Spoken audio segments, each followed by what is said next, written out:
মনো মিয়া নামে একজন ব্যক্তি, সাধারণ একজন খেটে খাওয়া মানুষ, একজন কৃষক মানুষ,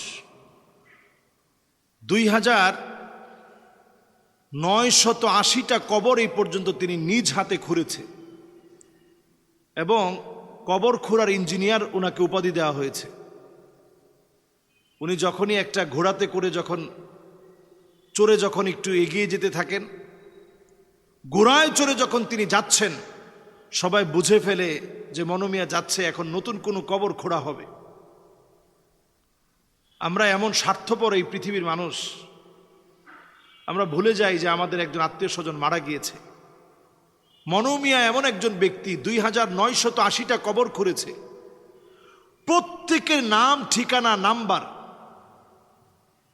এমনকি উনি কবে মারা গিয়েছেন তার বিস্তারিত ঠিকানা তিনি লিখে রাখেন। তো অনেক আত্মীয় স্বজন এমন পাওয়া যায় একটা সময় ভুলে যায় যে এই যে আমার আত্মীয় স্বজন মারা গেছে, আমার মা বাবা মারা গেছে, একটু সময় যেতে না যেতেই ভুলে যায়। কিন্তু মনো মিয়া এমন একজন ব্যক্তি, তিনি এই দিনক্ষণটা দেখে দেখে খুঁজে খুঁজে বের করেন, এরপরে বাড়ি ছুটে যান ওই মানুষটার যার কবরটা তিনি খুঁড়েছেন।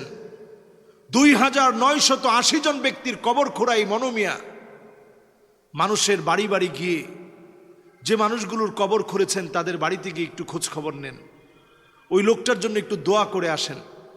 চিন্তা করা যায় এই বর্তমান 2024-এর এই সময়ে এসে এতটা নিবেদিত প্রাণ পরোপকারী একজন মানুষ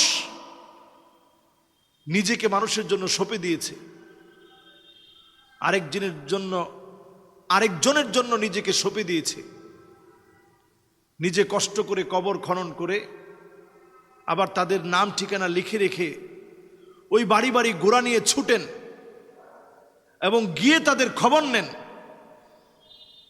এবং ওনাকে যখন প্রশ্ন করা হয়েছে যে আপনি এই কবর খুঁড়ে কি মজা পান আপনি, তিনি বলছেন আমার মা যখন থেকে মারা গেছে তখন থেকে আমি চিন্তা করে দেখেছি যে এই সময়টাতে মানুষ সবচাইতে অসহায় থাকে। আমি সেই সময় থেকে ডিজাইন করে কবরটা খনন করি এবং প্রতিবার যখন আমি এই খনন কার্যে যাই তা আমার মায়ের কথা মনে পড়ে, যাহারে আমার মায়ের কবর খনন করা দিয়ে আমার এই কাজের সূচনা শুরু হয়েছে।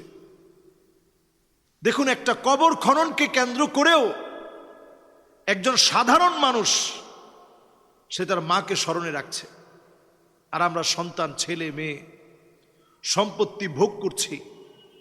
কয়জন পিতামাতার খবর রাখছি, কয়জন নামাজের পরে অথবা যখনই মনে হয়েছে পিতামাতার জন্য একটু দোয়া করতে পেরেছি, কয়জন পিতামাতার কবরের সামনে গিয়ে একটু স্মরণ করি যাহারে পিতামাতা কত আদর করত, কত মহাব্বত করত, কত ভালোবাসত। নবীজি সাল্লাল্লাহু আলাইহি সাল্লাম আম্মা জানের কবরের সামনে গেলেন। উনার আম্মা জানের কবরের সামনে যখন গেছেন, নবীজির ওই দিনের কান্না ছিল এমন কান্না, সাহাবাই কেরাম বলতেছেন আমরা সবাই শুধু নবীজির কান্না দেখে কানলাম। ওই আবওয়া নামক স্থানে মায়ের কবর দেখে এত পরিমাণ নবীজি কাঁদলেন, আশেপাশের হাউলাহু চারপাশে যারা ছিল সবাই নবীজির কান্না দেখে কেঁদেছে। এত পরিমাণ নবীজি মায়ের কথা মনে করে কেঁদেছেন।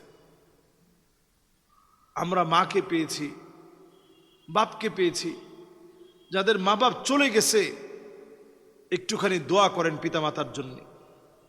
একজন মনো মিয়া আমাদেরকে শিক্ষা দিচ্ছে, যার কবর খনন করে আসছে তাকে গিয়ে সে স্মরণ করে। প্রতিনিয়ত কবরগুলা দেখে শিক্ষা নেন। এই মনো মিয়ার মতো নিজের জীবনকে পরিবর্তন করেন, শিক্ষা নেন যে এই কবরে আমাকে ঘুমাতে হবে। কবর এমন একটা ঘর যেই ঘরে আমাকে শুইতেই হবে, যেই ঘরে আমাকে আসতেই হবে। যদি আমার মৃত্যুটা এমন মৃত্যু হয়, আল মাউতু জিসরুন ইউসিলুল হাবিব ইলাল হাবিব, যেটা বন্ধুকে বন্ধুর কাছে পৌঁছে দিবে।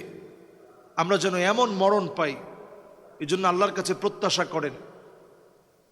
আল্লাহ রাব্বুল আলামিনের কাছে আত্মীয় স্বজন যারা চলে গেছে তাদের জন্য দোয়া করেন। নিজেকে এমন মানুষ বানান, আপনার কবরের সামনে দিয়ে মানুষ যাবে আর দোয়া করতে করতে যাবে।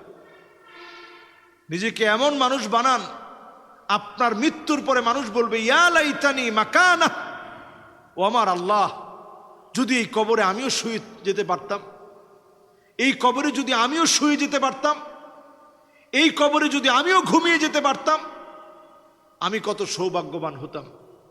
আব্দুল্লাহ জুল বাজাদাইন, নবীজির একজন আদরের সাহাবী, উনি যখন মারা গেলেন, নবীজি সাল্লাল্লাহু আলাইহি সাল্লাম নিজ হাতে যখন নবীজি সাল্লাল্লাহু আলাইহি সাল্লাম শোয়া দিচ্ছেন, আল্লাহর কাছে বলতেছেন, আল্লাহ আমি আমার এই সাহাবীর উপরে বড় খুশি, আল্লাহ আপনি খুশি হয়ে যায়। সুবহানাল্লাহ।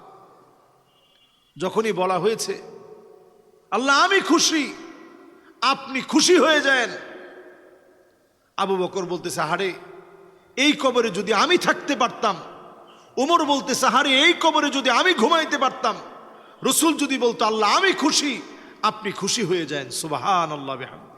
এজন্য কবরে শোয়ার আগে নিজেরে প্রস্তুত করি। আল্লাহ আমাদের জীবনের গুনাহ খাতা মাফ করে দিক।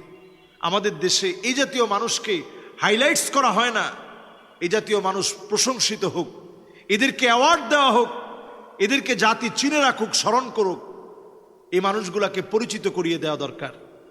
আল্লাহ আমাদের প্রত্যেকটা কাজ আল্লাহর দ্বীনের জন্য আল্লাহ কবুল করুক।